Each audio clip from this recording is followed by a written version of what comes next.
మన భారతదేశంలో సాంప్రదాయమైన ప్రతి విశిష్ట రోజుకి ఒక ప్రత్యేకమైన ఆహార పదార్థాలు మరియు వంటలు తయారు చేయాలనే ఆలోచన వస్తుంది. భారతదేశపు వంటలనగానే తప్పనిసరిగా వాడేది వంట నూనె. కానీ నేటి జనాభా పెరుగుదల దృష్ట్యా మనం తగినంత వంట నూనెను ఉత్పత్తి చేయగలమా అనే ప్రశ్నలు ఉత్పన్నమవుతున్నాయి. భారతదేశంలో వంట నూనె ఉత్పత్తి అనుకున్నంత లేనందున గిరాకీ ఎక్కువైంది. మన దేశంలో వంట నూనె సరఫరా కన్నా అవసరం ఎక్కువ కనుక రాను రాను ఈ అంతరం పెరుగుతుంది. సాధ్యమైనంత త్వరగా ఈ అంతరాన్ని తగ్గించవలసిన అవసరం ఉంది. ఎలా? ఇతర దేశాల నుండి వంట నూనెల దిగుమతికి భారీగా విదేశీ మారక ద్రవ్యం ఖర్చవుతుంది. కానీ దీనికి వేరే దారేమీ లేదా? ఉంది. కానీ ఏమిటి మార్గం? వంట నూనెల ఉత్పత్తిలో భారతదేశం స్వయం సమృద్ధి సాధించగలమా? అవును, స్వయం సమృద్ధి సాధించవచ్చు. అది ఎలా అంటే ఆయిల్ పామ్ పంట సాగుతోనే.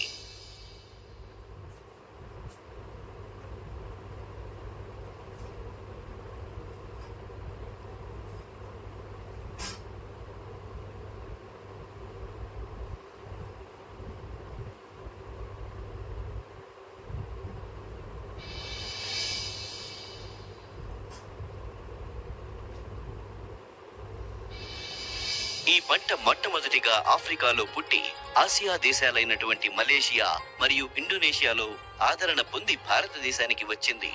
కానీ భారతదేశంలో ఇప్పటికీ దీని యొక్క పూర్తి సామర్థ్యాన్ని తెలుసుకోవడానికి ప్రయత్నిస్తున్నాం. మనందరం దీని విస్తారమైన వినియోగం మరియు ఉత్పాదక సామర్థ్యాన్ని సాధించినప్పుడు మన దేశంలో పెరుగుతున్న వంట నూనెల అవసరాన్ని మరియు గిరాకీని తగ్గించవచ్చు. భారత ప్రభుత్వపు భారతీయ వ్యవసాయ పరిశోధన మండలి ఆంధ్రప్రదేశ్ రాష్ట్రంలోని పశ్చిమ గోదావరి జిల్లా పెదవేగిలో భారతీయ ఆయిల్ పామ్ పరిశోధన సంస్థకు ఆయిల్ పామ్ పంటలో అన్ని అంశాలపై పరిశోధన చేయవలసిన బాధ్యతను అప్పగించింది. ఆయిల్ పామ్ యొక్క సుస్థిర సాగు కోసం ఆయిల్ పామ్ సాగు చేసే రైతులు పాటించవలసిన యాజమాన్య పద్ధతులపై దృష్టి పెట్టింది. ఈ పరిశోధన సంస్థ ఆయిల్ పామ్ ఉత్పాదకతను మెరుగుపరచడానికి రైతులకు అవసరమైన ఉత్పత్తి సాంకేతికతలను అందజేసింది. ఆయిల్ పామ్ అనేది వంట నూనెగాను మరియు పోషక భద్రత కలుగజేసే మాధ్యమంగాను ఉంటుంది. భారతదేశంలో దీనిని సాగు చేయడానికి అనుకూల పరిస్థితులు చాలా ఉన్నాయి. ఆయిల్ పామ్ ఉష్ణమండల తేమతో కూడిన వాతావరణానికి అనువైన పంట.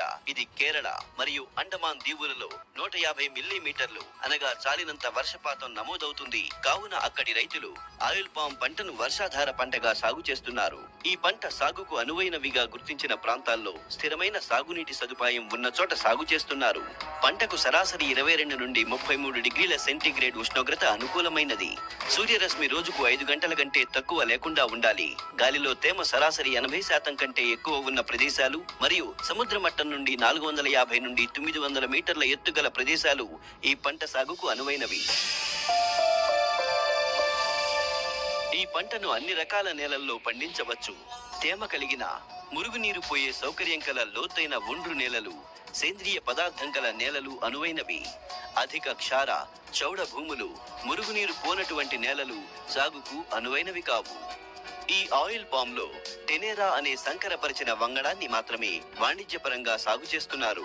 ఇవి మందమైన పెంకు గల డ్యూరా అనే తల్లి మొక్క మరియు పెంకులేని ఫిసిఫెరా అనే తండ్రి మొక్క రకములను సంకరం చేయడం ద్వారా ఏర్పడింది.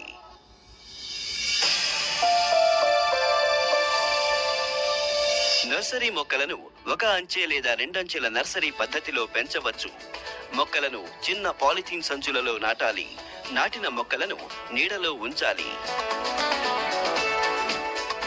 4 నెలల తర్వాత ఇవి పెద్ద పాలిథీన్ సంచులలోకి మార్చి త్రిభుజాకార పద్ధతిలో 75 సెంటీమీటర్ల దూరంలో ఏర్పాటు చేయాలి. తద్వారా అధిక మొలకలను మరింత అనువుగా నాటుకోవచ్చు.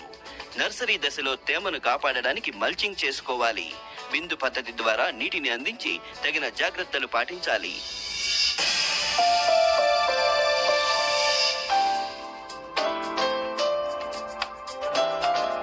ఆయిల్ పామ్ మొక్కలు పొలంలో నాటే ముందు నేలను బాగా దున్ని చదును చేయాలి. మొక్కలను 9 మీటర్ల దూరంలో త్రిభుజాకార పద్ధతిలో ఎకరానికి 57 మొక్కలు లేదా హెక్టారుకు 143 మొక్కలు వచ్చేటట్లు నాటుకోవాలి. చతురస్రాకార పద్ధతిలో ఎకరానికి 47 మొక్కలు లేదా హెక్టారుకు 123 మొక్కలను నాటుకోవాలి.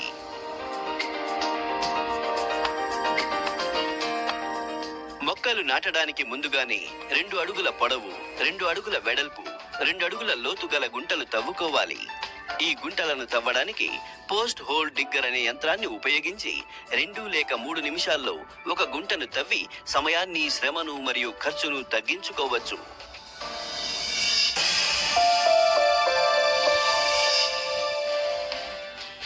ఆరోగ్యవంతమైన 12 నెలల వయసున్న ఆయిల్ పామ్ మొక్కలు 1 నుండి 1.2 మీటర్ల ఎత్తు మరియు 12 ఆకులు కలిగి కాండం చుట్టుకొలత 20 నుండి 25 సెంటీమీటర్లు కలిగి ఉండాలి. మొక్కలను నాటే సమయంలో మాత్రమే పొలంలోకి రవాణా చెయ్యాలి. తవ్విన గుంటలలో 400 గ్రాముల సింగిల్ సూపర్ ఫాస్ఫేట్ గాని, 250 గ్రాముల డై అమోనియం ఫాస్ఫేట్, 50 గ్రాముల ఫోరేట్ మరియు ఒక తట్టెడు పశువుల ఎరువును గుంటను తవ్వినప్పుడు వచ్చే క్రింది సగభాగం మట్టిలో కలపాలి. మొక్క ఉన్న ప్లాస్టిక్ సంచిని నిలువుగా కోసి తీసివేసి మట్టితో సహా మొక్కను గుంటలో 25 సెంటీమీటర్ల లోతులో నాటాలి. మొక్క నాటిన తర్వాత ఖాళీగా ఉన్న గుంటపై సగభాగం మట్టితో నింపాలి.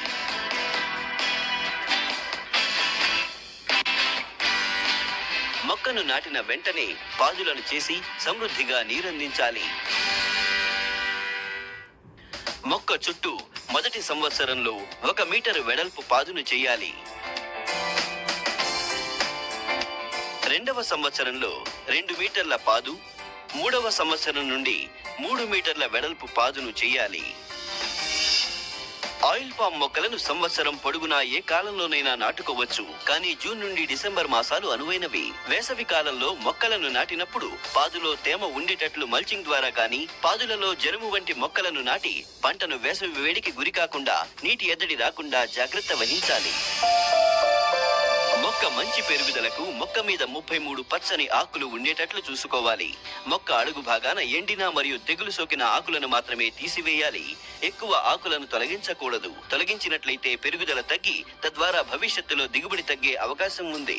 ఆయిల్ పామ్ పాదులు నీరు మరియు పోషక పదార్థాలు తీసుకునే వేళ్లుంటాయి. కాబట్టి వీటికి పోటీ లేకుండా కలుపును ఎప్పటికప్పుడు తొలగిస్తూ పాదును శుభ్రంగా ఉంచుకోవాలి. కలుపు నాశన మందైనటువంటి గ్లైపోసేట్ ను లేదా గ్రోమాక్సోన్ లీటర్ నీటికి 2.5 మిల్లీలీటర్లు లేదా హెక్టారుకు 750 మిల్లీలీటర్లు లీటర్ నీటికి కలిపి కలుపు మొక్కలు పూర్తిగా తడిచేటట్లు పిచికారీ చేయాలి. మల్చింగ్ చేయడం వలన, కవర్ క్రాప్స్ వేయడం వలన, అంతర పంటలు పండించడం వలన కలుపు మొక్కల పెరుగుదలను నివారించడమే కాకుండా తేమ నిలుపుదలను పెంపొందిస్తుంది. ఆయిల్ పామ్ త్వరగా పెరుగుతూ అధిక దిగుబడినిస్తుంది. ఇందుకు చాలినంత నీరు అందించాలి. నీటి కొరత ఉన్నట్లయితే మొవ్వలో ఉన్న ఆకులు విచ్చుకోకుండా ఉండడమే కాకుండా ఆకుల ఉత్పత్తి తగ్గిపోతాయి. భవిష్యత్తులో ఎక్కువ పోతుగెలలు రావడానికి, ఆడ పూగుత్తుల గర్భ విచ్ఛిత్తి జరిగి తద్వారా దిగుబడి తగ్గిపోవడానికి కారణమవుతుంది. నీటి వనరులు సమృద్ధిగా లేని ప్రాంతాలు ఆయిల్ పామ్ సాగుకు అనుకూలం కావు. 3 సంవత్సరములు మరియు ఆపై వయసు కలిగి దిగుబడినిచ్చే మొక్కలకు రోజుకి 100 నుండి 150 లీటర్ల నీటిని వర్షాకాలంలో, రోజుకి 160 నుండి 170 లీటర్ల నీటిని చలికాలంలో మరియు వేసవిలో 215 నుండి 265 లీటర్ల నీరు అందించాలి. ఎదిగిన తోటల్లోని మొక్కలకు తీవ్రమైన వేసవిలో రోజుకు 300 నుండి 350 లీటర్ల నీటిని అందించాలి.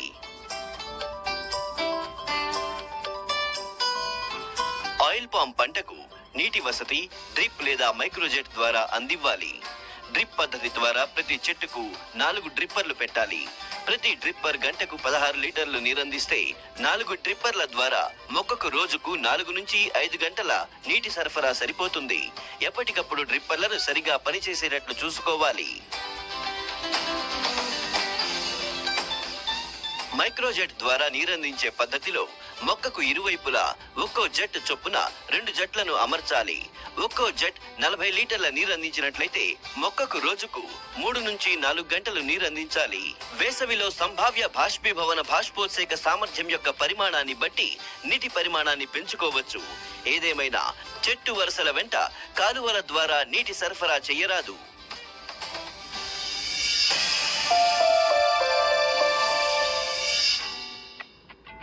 మల్చింగ్ చేయడానికి ఖాళీ ఆయిల్ పామ్ గెలలు, ఎండిన ఆయిల్ పామ్ ఆకులు, కొబ్బరి డొప్పలు, గడ్డి, చెరకు ఆకులు మరియు మొక్కజొన్న ఆకులను ఉపయోగించవచ్చు. ఎదిగిన ఆయిల్ పామ్ తోటలలో గిలలను నరికిన తరువాత వెంటనే ఆకులను చిన్న ముక్కలుగా నరికి వాటిని పాదుల్లో వేసినట్లయితే మల్చింగ్ లాగా ఉపయోగపడుతుంది.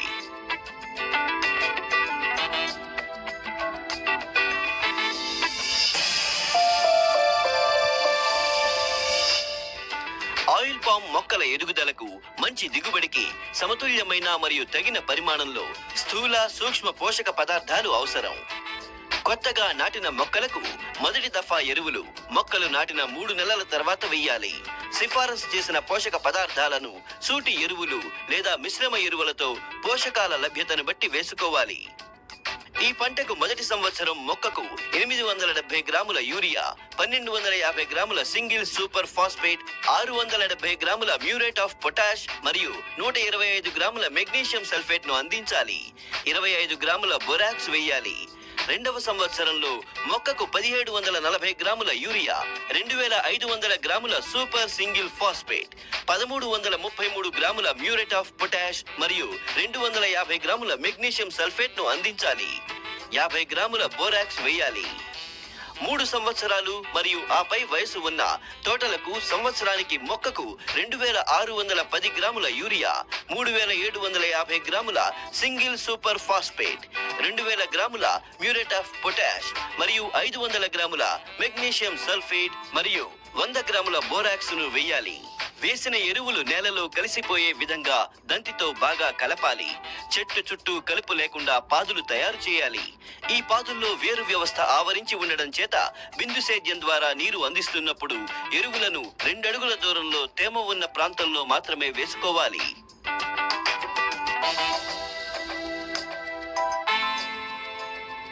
ఎరువులను సంవత్సరానికి 4 సార్లు సమంగా వేయాలి.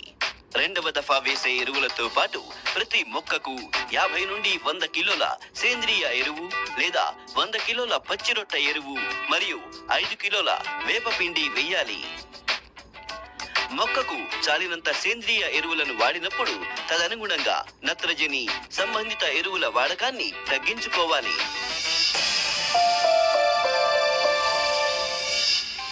ఫర్టిగేషన్ ద్వారా ఆయిల్ పామ్ మొక్కకు ఇవ్వవలసిన నత్రజని, భాస్వరం, పొటాషుల నిష్పత్తి 600:300:600 గ్రాములు.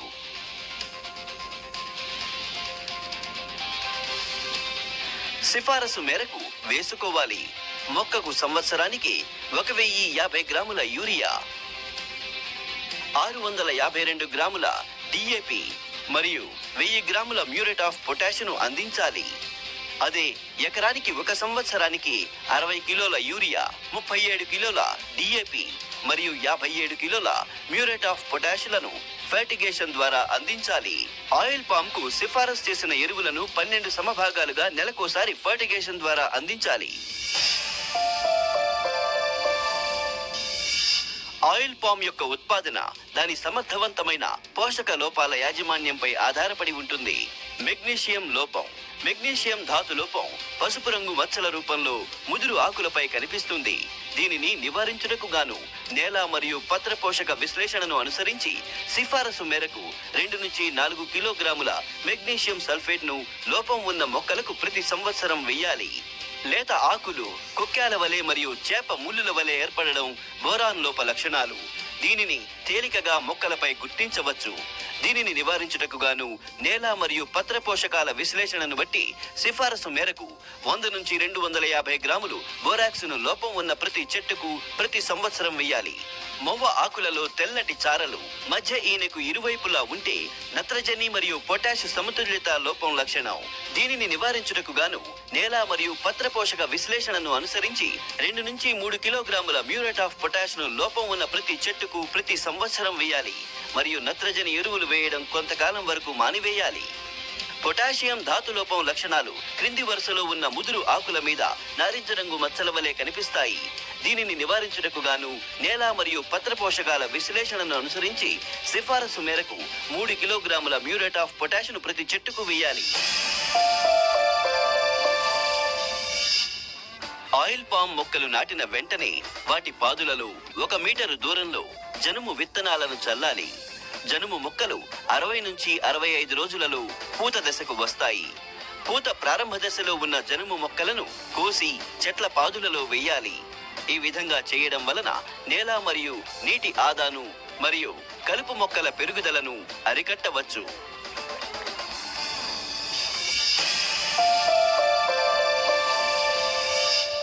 ఆయిల్ పామ్ తోటలలో మొక్కల మధ్య దూరం ఎక్కువ కనుక మొదటి 3 సంవత్సరాలలో మొక్కల మధ్య ఎక్కువ ఖాళీ ఉంటుంది.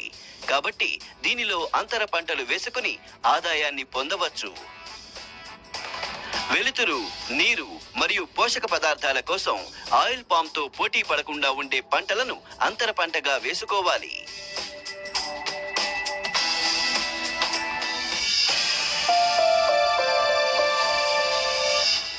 కూరగాయలు, అరటి, పూల మొక్కలు, పొగాకు, మిర్చి, పసుపు, అల్లం మొదలగునవి అంతర పంటలుగా వేసుకోవచ్చు. మొక్కజొన్న, జొన్న మరియు చెరకు అంతర పంటలుగా పండించేటప్పుడు ఆయిల్ పామ్ మొక్కలపై నీడ పడకుండా పాదు చుట్టూ చాలినంత ఖాళీని వదలాలి. అంటే ఆయిల్ పామ్ మొక్కల పాదులలో అంతర పంటలు వేయరాదు. అంతర పంటల్లో తీసుకోవలసిన జాగ్రత్తలు: ఎక్కువ నీరు అవసరం లేని నూనె గింజల పంటలు, వేరుశనగ, నువ్వులు, అపరాలైన పెసలు, మినువులు, అలసందలు వంటి పంటలు పండించేటప్పుడు ఆయిల్ పామ్ మొక్కలకు నీటి కొరత లేకుండా ఎప్పుడూ సరిపడా నీరు అందేటట్లు జాగ్రత్త పడాలి.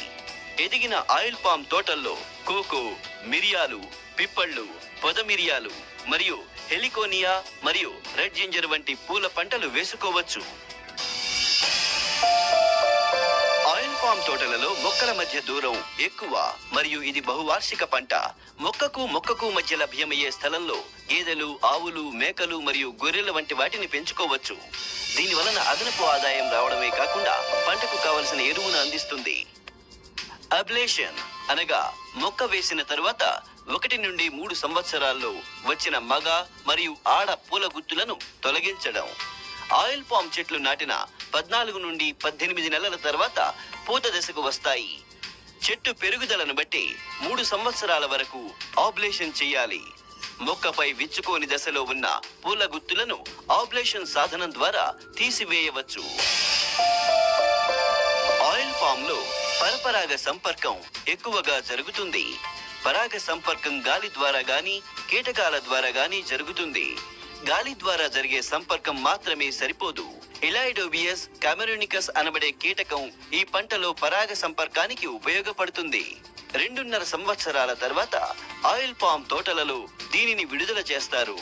ఒకవేళ ఆయిల్ పామ్ చెట్ల పెరుగుదల బాగా లేనట్లయితే 3 సంవత్సరాల తర్వాత కూడా ఈ కీటకాలను విడుదల చేయాలి.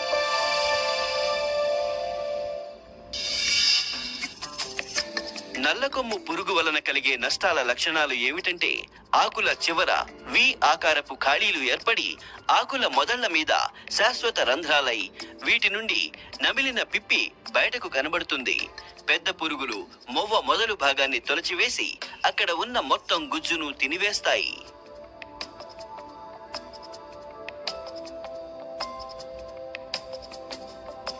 ఈ రంధ్రం ద్వారా ఎర్ర ముక్కు పురుగు మరియు మొవ్వకుళ్ళు కలిగించే శిలీంధ్రం వ్యాపిస్తాయి.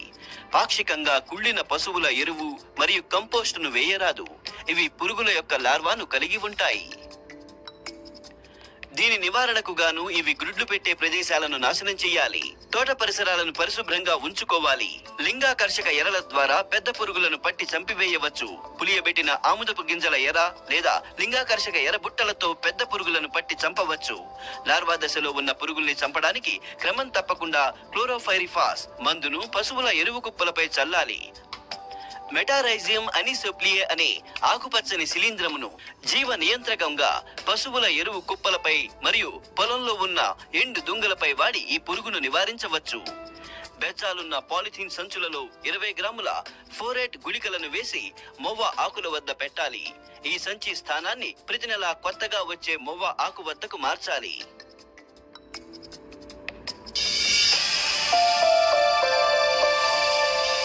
పురుగులు ప్రత్యేకమైన సంచిని ఏర్పరచుకుని దానిలో నుండి ఆకుల క్రింద వేలాడుతూ ఉంటాయి. ఈ పురుగులు ఆకుల పై భాగాన్ని గీరుకుని తింటాయి.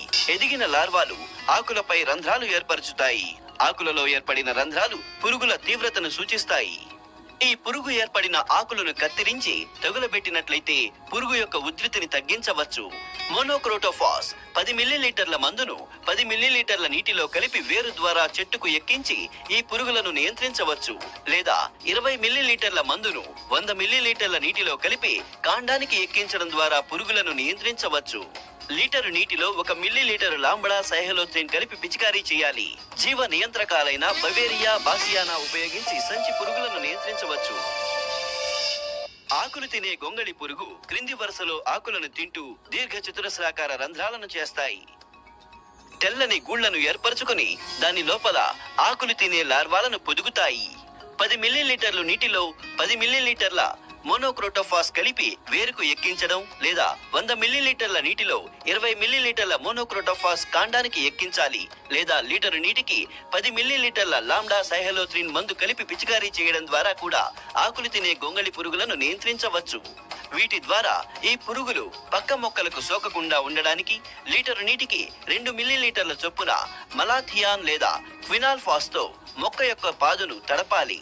ట్రైకోగామా ఆంబ్రియోఫాగం వంటి గుడ్డు పరాన్న జీవులను తోటల్లో విడుదల చేయాలి. పక్షులు సాధారణంగా ఆయిల్ పామ్ పండు యొక్క పీచు భాగానికి నష్టం కలిగిస్తాయి. దీని వలన పండ్లు రాలిపోవడం, తద్వారా నూనె శాతం తగ్గిపోతుంది. ఈ నష్టాన్ని నివారించుటకు గెల వేసిన 150 రోజుల తర్వాత గెలలను తీగవల లేదా ఎండిన ఆయిల్ పామ్ ఆకులతో కప్పాలి. పొలంలో అక్కడక్కడ 2 మొక్కల మధ్యన పచ్చని లేదా ఊదా రంగు వలను ఎకరానికి 5 చొప్పున కట్టి పక్షుల బెడదను తగ్గించుకోవచ్చు. మరియు అలారం వంటి శబ్ద పరికరాలను ఉపయోగించి పక్షులను అరికట్టవచ్చు.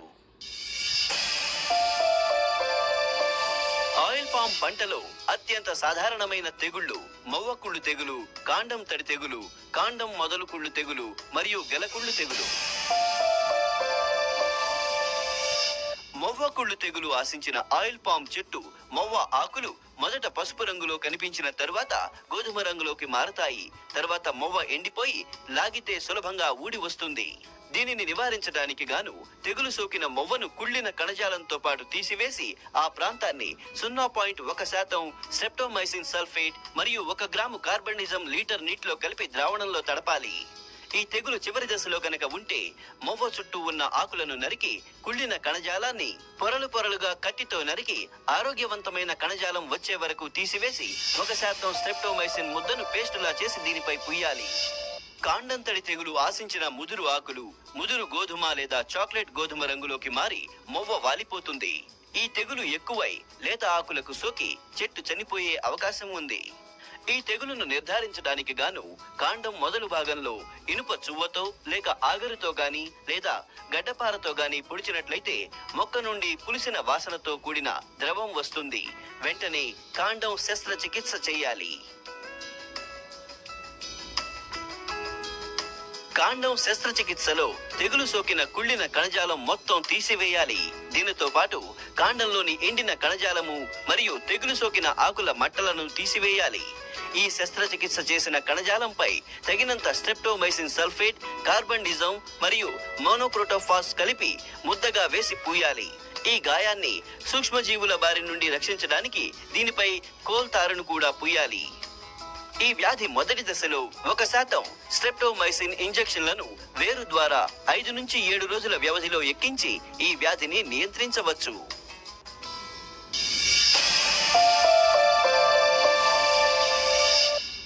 కాండం మొదలు కుళ్ళు తెగులు సోకిన ఆయిల్ పామ్ తోటల్లో ముదురు ఆకులు వడలి క్రమేపీ ఎండి వేలాడతాయి.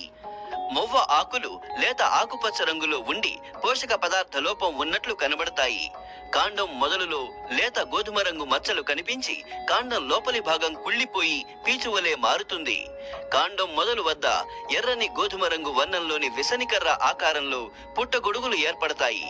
కాండం మొదలు కుళ్ళు తెగులు చెట్టు మొదలు భాగంలో కణజాలం ఎండి కాండం మొత్తం వ్యాపిస్తుంది. కుళ్ళిన, చనిపోయిన మరియు తెగులు సోకిన చెట్లను తోటలో నుండి తీసివేయాలి. తోటలను పరిశుభ్రంగా ఉంచాలి. తెగులు సోకిన ఆయిల్ పామ్ చెట్టు నుండి వేళ్ల ద్వారా ఆరోగ్యకరమైన చెట్లకు తెగులు సోకకుండా తెగులు సోకిన చెట్టు చుట్టూ 1 మీటరు లోతు, అడుగు వెడల్పుగా ఉండేటట్లు మొక్క చుట్టూ 3 మీటర్ల దూరంలో గాడిని త్రవ్వి చుట్టూ ఉన్న మొక్కల నుంచి వేరు చేయాలి. తెగులు సోకిన మొక్కకు సంవత్సరానికి 5 కిలోగ్రాముల వేపపిండిని వేయాలి. తెగులు సోకిన చెట్ల మొదలులో ట్రైకోడర్మా అనే జీవ శిలీంధ్రాన్ని పశువుల ఎరువుతో కలిపి 5 నుంచి 15 కిలోగ్రాములు 2 నుండి 3 నెలలకు ఒకసారి వేసి తెగులును తగ్గించుకోవచ్చు.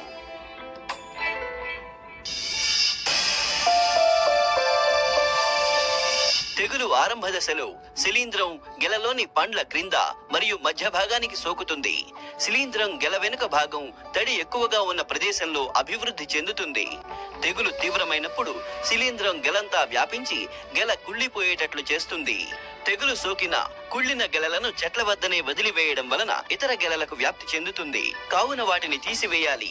గెలలను కోసిన తరువాత మరియు వర్షాకాలం ముందు తెగులు సోకిన పూర్తిగా ఎండని ఎండిపోయిన గెలలను, ఎండిన పూల గుత్తులు మరియు ఇతర వ్యర్థ పదార్థాలను చెట్ల నుంచి పూర్తిగా తొలగించాలి.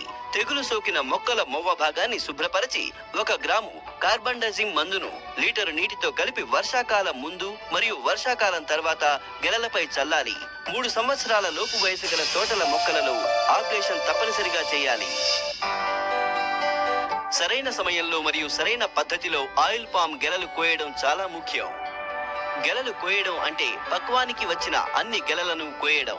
గెలలోని పళ్ళు నారింజ పసుపు రంగుకు మారడం గాని, గెల నుండి 5 నుంచి 10 పండ్లు చెట్లపై నుండి వాటంతటా అవే రాలడం గాని మరియు క్రింద పడిన పండ్లను వేళ్లతో నొక్కినప్పుడు పసుపు లేదా నారింజ రంగు కలిగిన నూనె బయటకు వస్తుంది. లేత మొక్కలలో మరియు ఎత్తు తక్కువ ఉన్న మొక్కలలో గెలలను బల్లాల ద్వారా కొయ్యాలి. ఎదిగిన ఆయిల్ పామ్ తోటలలో చెట్ల నుండి గెలలను అల్యూమినియం కడ్డీకి కత్తి బిగించి కోసుకోవాలి. గెలలను కోసేటప్పుడు కాడ పొడవు 5 సెంటీమీటర్లు మాత్రమే ఉండాలి.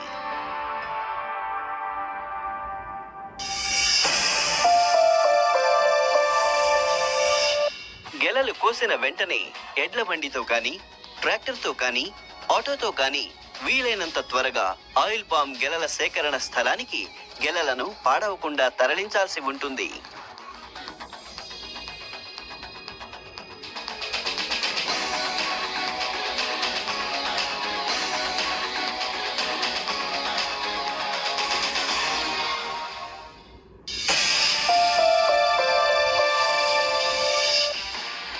పామాయిల్ ప్రధానంగా వంటకి ఉపయోగిస్తారు.